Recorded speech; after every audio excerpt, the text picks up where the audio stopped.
What is going on? It's Medicosis Perfectionalis, where medicine makes perfect sense. Let's continue our microbiology and infectious diseases playlist. In the last video, we talked about the characteristics and the diseases caused by Strep Pyogenes. Today, I'll teach you how you can diagnose and treat Group A Beta-hemolytic Streptococci. Let's go! The name of the channel is Medicosis. The name of the playlist is Microbiology and Infectious Diseases. Today is video number 15. Please watch these videos in order. Video number 13 was the characteristics of Strep Pyogenes. Video number 14 was the diseases. And video number 15, which is today's video, is diagnosis and treatment. Let's integrate microbiology with internal medicine with lab medicine. As you recall, Group A Beta-hemolytic strep, aka Streptococcus Pyogenes, is a gram-positive bacteria. Is it a coccus or a bacillus? It's a coccus. It is spherical. Is it catalase positive? No, it's catalase negative.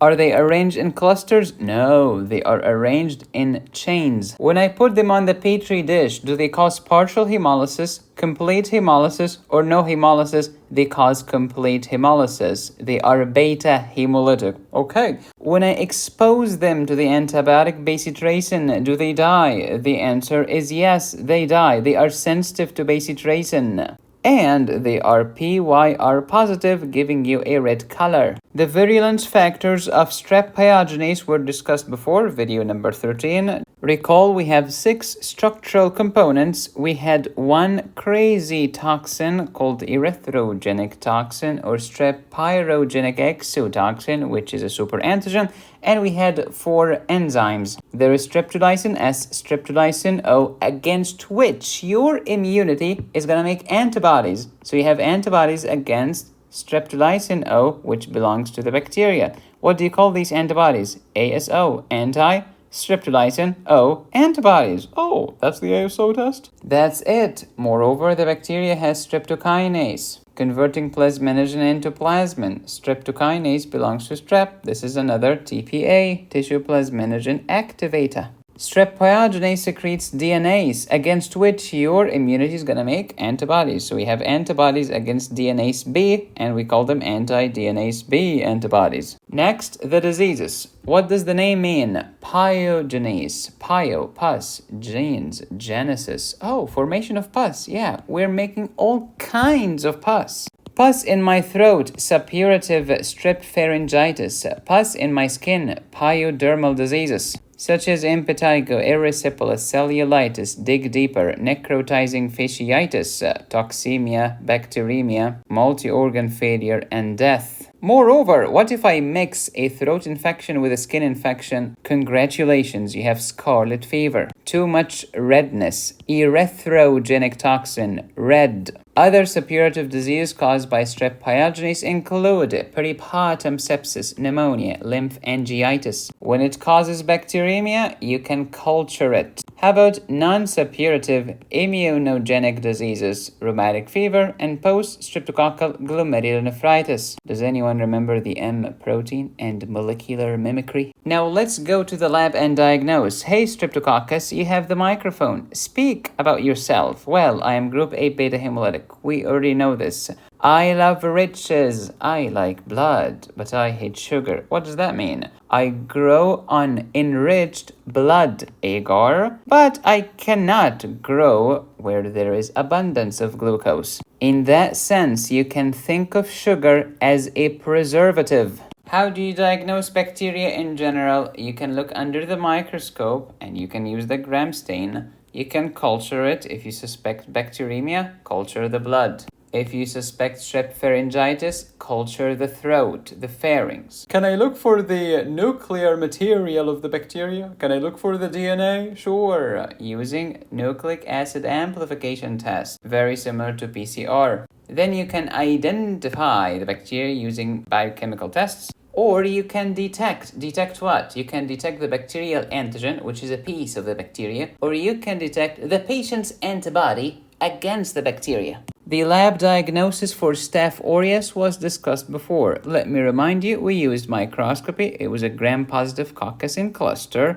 We cultured it. Remember the medium is here. Remember the mannitol. Remember the 7.5% sodium chloride to kill other organisms, leaving the staph alone to grow and multiply. You can use the nucleic acid amplification test, fast results. You can identify the staph or parts of the staph using biochemical tests, such as the famous coagulase test, or you can detect the antibodies that the patient make against the bacterial antigen, such as human antibodies against teichoic acid, which belongs to the cell wall of the Staph aureus. Don't forget that Staph aureus is a mannitol fermenter. Let's diagnose Streptococcus pyogenes. Same concept, baby. Medicine is about concepts. Microscopy, culture, nucleic acid amplification test. Identify the bacteria using biochemistry tests and detect a piece of the bacteria, that's the antigen, or detect the antibody against the antigen. This belongs to the bacteria, this belongs to me. How do I diagnose Streptococcus pyogenes? History, physical exam, and then go to the lab. Let's go to the lab. Microscopy. Take a sample, gram stain. What do you see? Gram-positive cocci in chains. This is Streptococcus pyogenes. When should I use microscopy? Use microscopy when you suspect skin or soft tissue infection. Why? Because Strep pyogenes do not normally live there. So if you find them there, that's a disease. Oh, got you. However, do not use microscopy for strep pharyngitis. Why not? Because ordinarily, normally, physiologically, Strep pyogenes occupy and colonize your throat even if you are healthy. Therefore, finding Streptococcus pyogenes in your pharynx is not abnormal. Therefore, it tells me nothing. It does not distinguish between sick and not sick. It does not discriminate between health and malady. It does not differentiate between bueno and la maladie. What should I do next if I suspect strep pharyngitis? Culture the throat. Oh, okay. Culture it on what? Enriched riches. Blood. I love blood. But do not use glucose, especially at high concentration.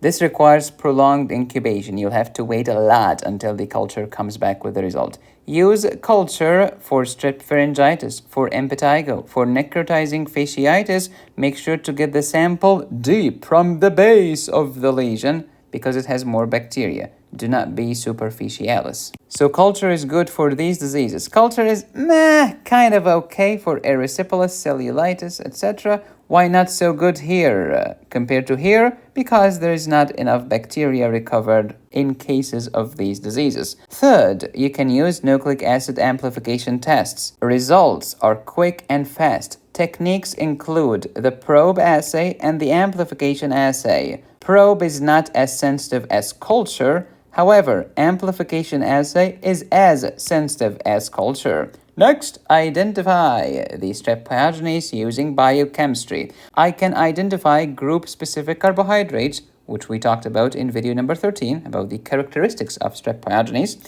You can recognize that they are coagulase negative, unlike Staph aureus, which can help you tell the difference between whether the impetigo, for example, was caused by Staph or caused by Strep. Since we are coagulase negative, you will find no clots. You can expose the bacteria to bacitracin. Bacitracin will destroy the Strep pyogenes. Or you can use the PYR test, which will give you a positive red color. Next, you can detect an antigen such as group-specific carbohydrates, or you can detect the human antibody against the bacteria, such as human antibody against streptolysin O, known as ASO, or you can detect human antibody against the bacterial DNase B, known as anti-DNase B antibodies, or you can detect the human antibody against the bacterial M protein, called anti-M protein. Let's talk about one by one. ASO. When should we use them? You can use them for pharyngitis, rheumatic fever,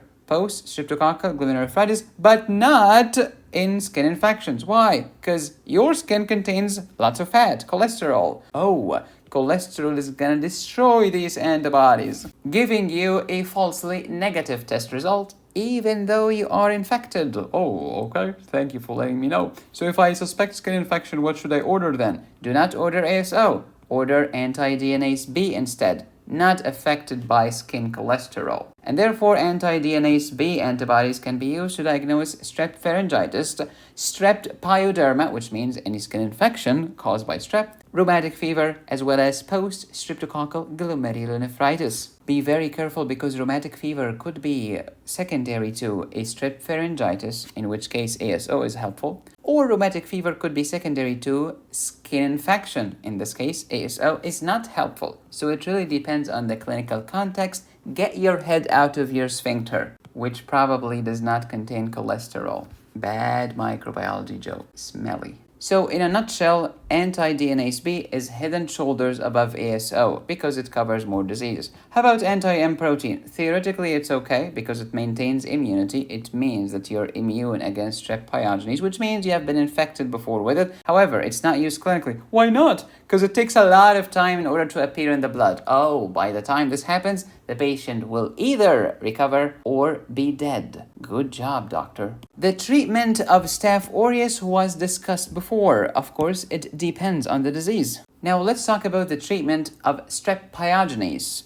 Penicillin is the name of the game. Therefore, we have to understand the different types of penicillin. Here, I'm going to talk only about the natural penicillins. If you want to know about the other types, download my antibiotics course at medicosisperfectionalis.com. Okay, medicosis, what are the natural penicillins? We have penicillin G and penicillin V. Penicillin G is injection, penicillin V is oral. How do you remember it, medicosis? Penicillin G, it hurts. It's an injection. G, injection. But penicillin V is like your open mouth, which is oral. Penicillin G, injection. G, it hurts. Use it to treat syphilis. Use it to treat neonatal sepsis, neonatal meningitis, neonatal pneumonia caused by not group A strep, which we're talking about today. For these are caused by group B Streptococcus, aka Streptococcus. Conversely, penicillin V, the oral medication, is used to treat group A, not B, group A, Beta-hemolytic streptococci, also known as Strep pyogenes, which is today's topic. Of course, it's way more complex than this. So let's talk about the treatment of Strep pyogenes. My patient has pharyngitis. A kid with strep throat, classic case. What should I give?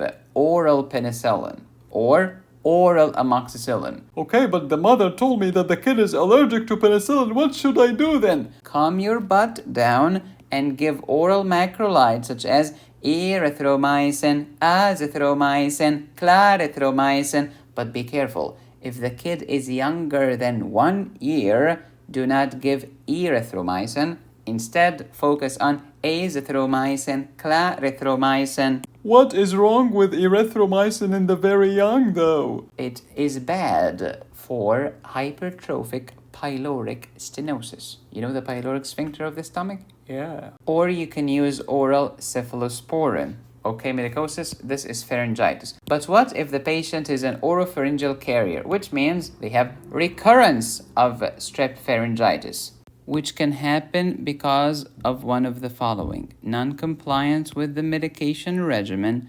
reinfection with a new strain of Strep pyogenes, or persistent carriage of the freaking bacteria at a sequestered focus in my pharynx. In these cases, I'm gonna give the patient another course of penicillin V. Hey, medicosis, what if it recurs for the third time? Try not to start a third course of penicillin V because now you are messing with the normal flora of the throat. That was the pharyngitis. How about skin diseases? Non-bullous impetigo. Why not bullous impetigo, medicosis? Because bullous is always Staph aureus, never strep, or almost never. If it's mild, topical antibiotics such as topical mipirocin. But what if we have severe non-bullous impetigo, systemic oral cephalexin, which is a cephalosporin? You can learn more about the 5 generations of cephalosporins by downloading my antibiotics course. Hey, medicosis, what if the patient has severe systemic infection? Now you'll give a combination of